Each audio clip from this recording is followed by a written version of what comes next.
नमस्कार मंडळी, तुम्हा सर्वांचं नवीन एका व्हिडिओमध्ये खूप खूप स्वागत आहे. आता तुम्ही म्हणाल मुरमुरे ह्या वाटीमध्ये भरून ही कुठली रेसिपी.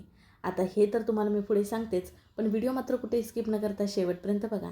चला मग नेमकी ही कुठली रेसिपी वेळ न करता आजच्या व्हिडिओला सुरुवात करूया. सुरुवातीला एक भांडे घेतलं आहे आणि त्याच्यामध्ये घेणार आहोत हे मुरमुरे.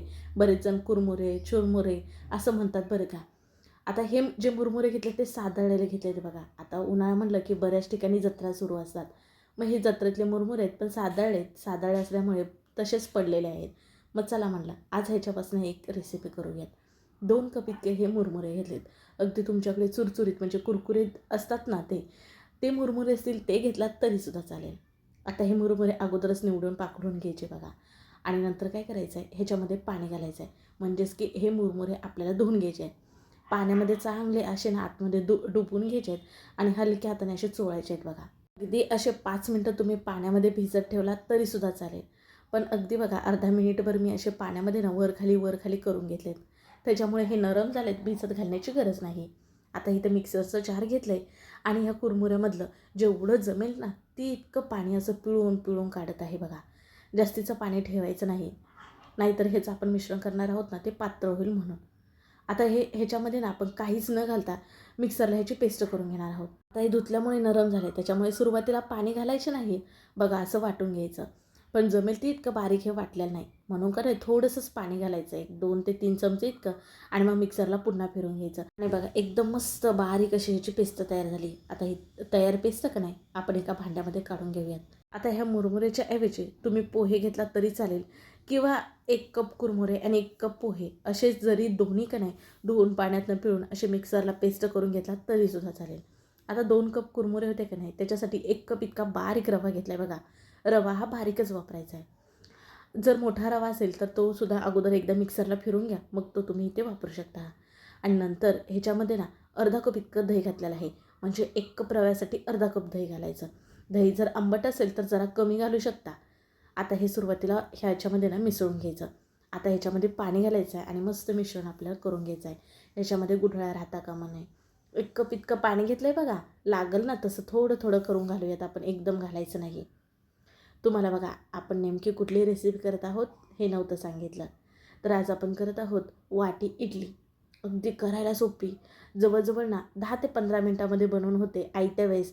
याच्यामध्ये नाही भिजत घालायचं, नाही वाटायचं, नाही कुटायचं, जास्तीचं टेन्शनसुद्धा नाही. इडली म्हटलं की काय करायला लागतं, बरीच अशी तयारी करायला लागते. ते म्हणजे आदल्या दिवशी भिजत घाला, संध्याकाळी ते वाटा, मग दुसऱ्या दिवशी कुठे तर इडली बनते.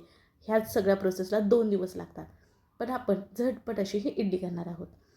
बघा 1 कप म्हटलं ना अर्धा कप इतकं पाणी वापरून हे मिश्रण केलं आणि बाजूला ठेवलं. म्हणजे ह्याच्यामध्ये जो रवा वापरला ना तो फुलला जाईल म्हणून एक साधारण 10 मिनटं तर आपण बाजूला भिजत ठेवणार आहोत. तोपर्यंत का नाही पटकन अशी खोबऱ्याची चटणी करूयात. मिक्सरच्या जारमध्ये ना ओलं खोबरं खवलेलं घेतलेलं आहे बरं का 1 वाटी, आणि अर्धी वाटी इतकी फुटाणे डाळ घेतलेली आहे. त्याचबरोबर पाव वाटी इतकं दही घेतलेलं आहे. दहीच्या ऐवजी तुम्ही लिंबाचा रस किंवा चिंचेचं बुडूक वापरू शकता. त्याचबरोबर 4 इतके लसणाच्या पाकळ्या, 2 हिरवी मिरची मोडून घातलेली आहे. त्याचबरोबर चवीनुसार मीठ घातलेलं आहे. कोथिंबीर घालायची नाही, नाहीतर चटणी ही हिरवट होते. हॉटेल स्टाईल चटणी होत नाही, रंग तसा येत नाही म्हणून.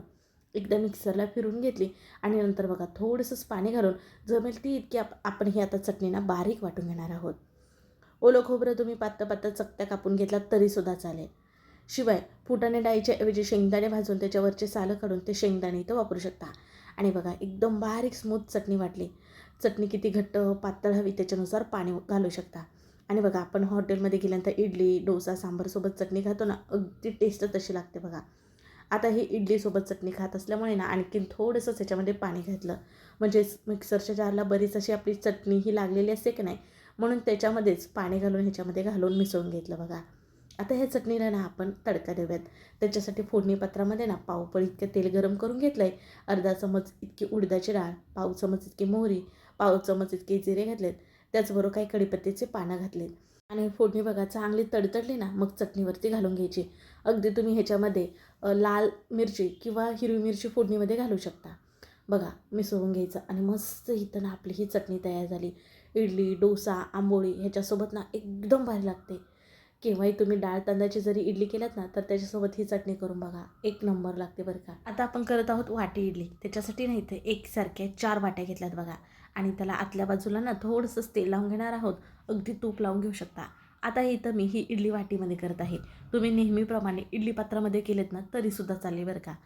पण वेगळी छान अशी इडली होते म्हणून आज मी वाटीमध्ये इडली करत आहे. नेहमी आपण इडली पात्रामध्ये तर करतोच. शिवाय तुम्ही ह्याच मिश्रणापासून ना आप्पेसुद्धा करू शकता. फक्त त्याच्यामध्ये ना तुमच्या आवडीनुसार भाज्या घालू शकता. जसं की कांदा, सिमला मिरची, हिरवी मिरची, कोथिंबीर, किसलेलं गाजर ह्याच्यामध्ये घालू शकता. बरं का, छान आप्पेसुद्धा होतात. पण चटणी आणि बाकीची तयारी करूसपर्यंत ना हे मिश्रण बघा घट्ट झाले. म्हणजेच की आपला रवा ना छान प्रकारे फुललेला आहे. आता आपल्याला ह्याच्यामध्ये घालायचं मीठ. आतापर्यंत आपण मीठ नव्हतं घातलं बघा. तर चवीनुसार मीठ घातलेलं आहे अर्धा चमच इतकं. त्याचबरोबर पाव चमच इतका ना हा खाण्याचा सोडा घेतला आहे. म्हणजे इडली आपली छान जाळीदार आणि फुललेली होईल, कारण आपण ही इन्स्टंट इडली करत आहोत म्हणून. आणि थोडंसं पाणी घातलेलं आहे आणि छान प्रकारे फेटून घेऊयात. मस्त मऊ लुसलुशीत इडली होते आपली. सोड्याच्या ऐवजी का नाही तुम्ही इनोसुद्धा वापरू शकता बरं का. आणि मस्त इथं जसं इडलीसाठी आपलं मिश्रण हवं असतं का नाही, बॅटर हवं असतं, अगदी तसं झालेलं आहे बघा. हलकं फुलकं छान जाळीदार आता तुम्हाला दिसत असेल. इथं आता जरासुद्धा वेळ न वाया घालवता ना पटकन अशी आपल्याला इडली करायला घ्यायची आहे. कारण ह्याच्यामध्ये जो सोडा घातला, जो ॲक्टिव्ह आहे ना तोपर्यंतच इडली करायला घ्यायची. आता जर तुम्ही ह्याच्यामध्ये सोडा घालून हे मिश्रण बाजूला ठेवलात आणि मग ह्या वाट्यांना तेल लावला किंवा गॅसवरती पाणी गरम करायला ठेवलात, मग वेळ जाईल. मग सोडा जो ह्याच्यामध्ये घातला तो इनॲक्टिव्ह होईल. मग इडली फुलली जाणार नाही. बरेच जणांचं असं सुद्धा होतं. त्यामुळे तुम्हाला इथं एक काळजी घ्यायची आहे. मिश्रणामध्ये सोडा घातल्या छान प्रकारे फेटून घ्यायचं आणि लगेच इडली करायला घ्यायची. वाट्यांना बघा अगोदरच तेल लावलं होतं. सर्व मिश्रण छान प्रकारे घालून घेतलं. वाट्याही भरून घ्यायच्या नाहीत काठापर्यंत, कारण का त्या फुलल्यानंतर ना वर येतात म्हणून. हलकंसं थोडंसं हे टॅप करून घ्यायचं.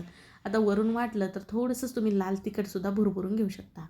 आता चला गॅसकडे वळूया. तर गॅसवरती बघा पाणीसुद्धा एका कढईमध्ये ना अगोदरच उकळायला ठेवलं आहे. ही तयारीसुद्धा अगोदरच करायची आहे. आतमध्ये स्टँड ठेवलं आहे बघा. आणि ही प्लेट ना आता मध्यभागी अशी नेऊन ठेवायची. याच्यावरती झाकण ठेवूयात आणि जवळजवळ ना आपण 10 ते 12 मिनटानंतर पाहणार आहोत. आता इथं ना बरोबर मी 11 मिनटानंतर पाहत आहे. आणि बघा वाव, छान प्रकारे इथं आपली इडली जी आहे ना ती फुलून वर आली बघा. आणि मध्यभागी अशी सुरी घालून बघायची. सुरी आपली छान साफ येते, क्लीन येते. म्हणजेच आपली ही इडली तयार झाली समजायची. आणि एक एक करून वाट्या खाली काढून घेणार आहोत. खाली गॅस हा आपल्याला बंद करून घ्यायचा आहे. गॅस हा ती फास्टसुद्धा ठेवला नव्हता बरं का, मध्यमच ठेवला होता. बघा पाणी इतकं अजून आहे बरं का. खाली लिंबूची फोड का टाकली होती माहिती आहे का, जेणेकरून आपली कढई जी आहे ती काळी व्हायला नको ना म्हणून. आता हे वाट्यांमधली जी इडली आहे ती हलकी आपल्याला थंड करून घ्यायची आहे. आणि मग तुम्ही सुरेने किंवा चमच्याच्या पाठीमागच्या बाजूने कडा सोडून घ्यायच्या आणि इडली बाहेर काढायची. बघा वाव, रिझल्ट तुम्हाला समजतच असेल. मी काही वेगळं सांगायची गरज नाही. जितकं कौतुक करावं ह्या इडलीचं तितकं कमी आहे. इतकी छान हलकी फुलकी मऊ लुसलुशीत झाली. अगदी ओटाने जरी खाल्लात ना तरीसुद्धा सहज खाता येते. इतकी छान झाले. आणि जाळी बघा तुम्हाला इथं मी जवळनं दाखवते. सकाळ सकाळी पडलेला प्रश्न म्हणजे नाश्त्यासाठी काय बनवायचं बघा. आता तर मुलांना शाळेना सुट्ट्या पडलेल्या आहेत. मग तुम्ही इन्स्टंट ही अशी इडली करू शकता. ह्याच्या अगोदर बघा तुम्हाला मी रव्याची इडली दाखवली, पोह्यांची इडली दाखवली, पौष्टिक मूग डाळीची इडली दाखवली. ह्यांचे व्हिडिओ आपल्या चॅनलवरती अपलोडच आहेत, पाहू शकता तुम्ही.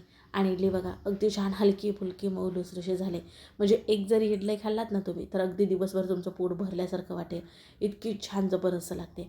आणि मस्त इथं आपण ही खोबऱ्याची चटणी केली. अगदी बघूनच खाऊशी काय अशी झाले. आणि इथं जी केली ना मी ती कांदा टॅमॅटोची चटणी केली बरं का. याच्या अगोदर ना मखाण्याचा नाश्ता ह्याचा व्हिडिओ केलेला होता. त्याच्यासोबत ना खाण्यासाठी ही कांदा टॅमॅटोची मस्त चटपटीत चटणी केली होती. ह्याचा व्हिडिओ आपल्या चॅनलवरती अपलोडच आहे, पाहू शकता.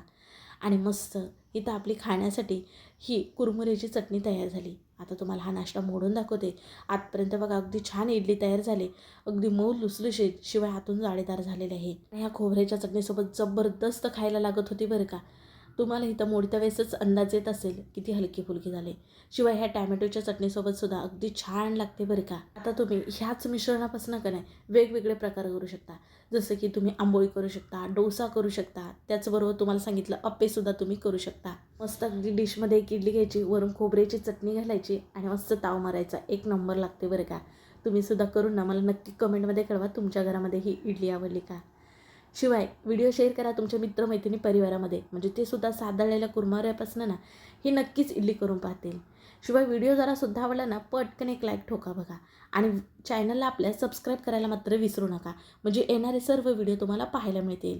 चला मग पुन्हा भेटू अशा आणखीन एका नवीन व्हिडिओमध्ये. तोपर्यंत बाय.